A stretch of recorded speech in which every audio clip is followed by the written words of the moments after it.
Everyone loves chocolate, and this is a way in which you can enjoy your chocolate without guilt because it's made with entirely healthy ingredients. To start with, we would take 2 cups of cocoa powder, 1 cup cocoa butter, fillings or toppings of your choice. Now I leave it to you. It could be dry fruits, it could be nuts chopped, it could be sea salt or peanut butter, Rice Krispies. Go wherever your imagination takes you. And 1 cup of brown sugar. The options I can suggest are also honey or even white sugar, but brown sugar gives an added crunch to the chocolate.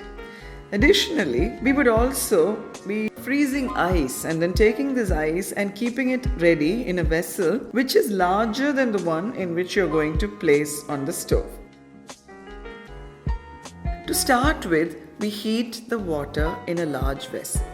In another vessel, which we place into this boiling water, we put cocoa butter and we melt it.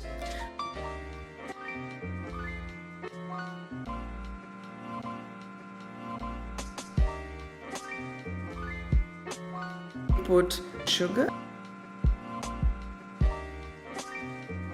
When the butter and sugar are melted and nicely blended together, don't worry if the sugar is still looking crunchy because, as I told you, it adds an extra crunch to the chocolate.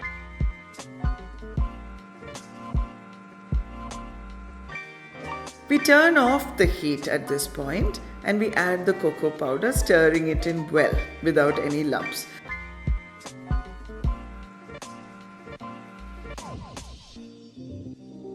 Don't worry if it looks liquid at this point. You'll be amazed at how well it can set after some time. Then, once more, we turn on the heat and putting the food thermometer into it, we let it heat up to 65 degrees Celsius.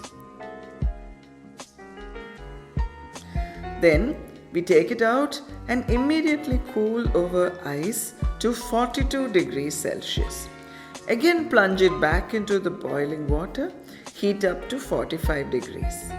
Then add vanilla essence and then put the toppings or the fillings of your choice into the various molds which you've got ready, and then pour this liquid chocolate mixture into the molds.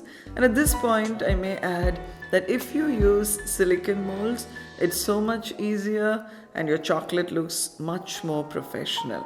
You can just slide it out easily, wrap it in paper if you're going to keep it for a long time, or if it's just going to sit in your refrigerator, then you can just keep it in a box and enjoy it without guilt. You can set it in the fridge for about 1 or 2 hours. If you've liked our video, please give it a thumbs up and subscribe to our channel.